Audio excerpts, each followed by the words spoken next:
சாய்பாபாவின் தெய்வீக அற்புதங்கள் பலரின் வாழ்க்கையை மாற்றியவை.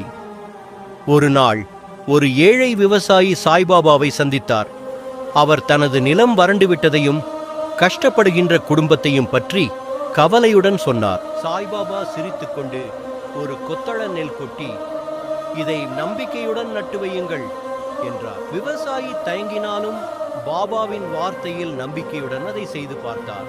அடுத்த நாள் அதிசயமாக அவை துளிர்த்ததுடன் சில நாட்களிலேயே பருவளவான விளைச்சலை தந்தது. வெள்ளி வீடர் அனைவரும் இதை அறிந்து பாபாவிடம் வந்தனர். பாபா மெதுவாக சொன்னார், நம்பிக்கையும் பொறுமையும் இருந்தால் கடினத்தை வெல்லலாம். தெய்வத்தின் அருளை நம்புங்கள், எதையும் பெறுவீர்கள். இந்த சம்பவம் விவசாயி மட்டுமின்றி முழு கிராமத்தாரின் வாழ்க்கையையும் மாற்றியது.